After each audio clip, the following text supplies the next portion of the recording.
নমস্কার, জয় মা কালী বেঙ্গলি চ্যানেলে আপনাদেরকে আমি স্বাগত জানাচ্ছি।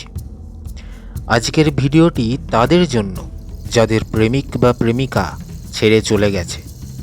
যদি আপনারও এমনটা হয়ে থাকে তাহলে এই ভিডিওটা শেষ পর্যন্ত দেখবেন। আমি আশা করি আজকের কথাগুলো আপনার মনকে একটু হলেও শান্ত করবে। প্রথমেই একটা কথা মনে রাখবেন, কোনো মানুষ আপনাকে ছেড়ে চলে গেছে মানেই আপনার জীবন শেষ হয়ে যায়নি। সনাতন ধর্ম আমাদের শেখায় জীবনে যা ঘটে তার পেছনে কোনো না কোনো কারণ থাকে। অনেক সময় আমরা আজ যা বুঝতে পারি না, ভবিষ্যতে তার অর্থ বুঝতে পারি। শ্রীমদ্ ভগবদ্ গীতায় ভগবান শ্রীকৃষ্ণ বলেছেন, সুখ ও দুঃখ দুটোই ক্ষণস্থায়ী।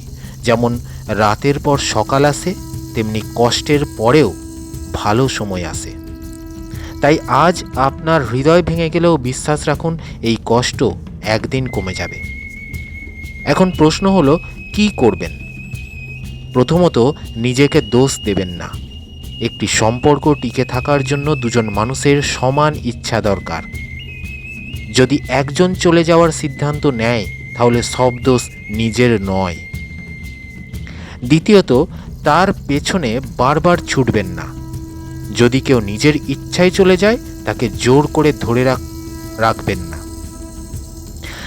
সত্যিকারের ভালোবাসা কখনো ভিক্ষা করে পাওয়া যায় না। তৃতীয়ত, ভগবানের ওপর বিশ্বাস রাখুন। হয়তো আজ যাকে হারিয়েছেন, ঈশ্বর আপনার জীবনের জন্যও তার চেয়েও ভালো কিছু পরিকল্পনা করে রেখেছেন। আমরা সবসময় ভবিষ্যৎ দেখতে পাই না, কিন্তু ঈশ্বর দেখতে পান।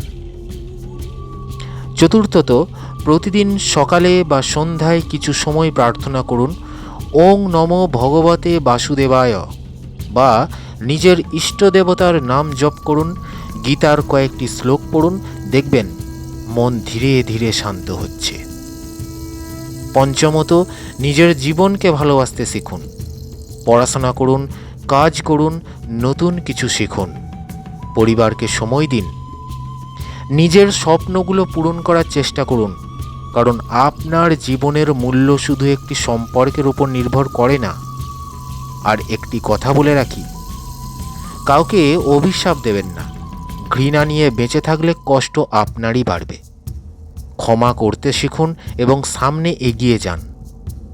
কর্মফল প্রত্যেক মানুষ একদিন না একদিন পায়। তাই প্রতিশোধ নয়, নিজের উন্নতিতে মন দিন।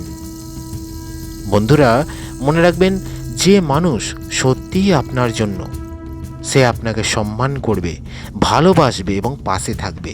আর যে চলে গেছে তাকে আঁকড়ে ধরে নিজের জীবন নষ্ট করবেন না। আজ থেকেই সিদ্ধান্ত নিন, আমি নিজেকে ভালোবাসবো, ভগবানের ওপর বিশ্বাস রাখবো, নিজের পরিবারকে সময় দেব এবং জীবনে নতুন করে শুরু করব। শেষে ভগবান শ্রীকৃষ্ণের চরণে প্রার্থনা করি, তিনি যেন আপনাদের সকলের মন থেকে দুঃখ দূর করেন, শক্তি দেন এবং জীবনে সঠিক পথ দেখান।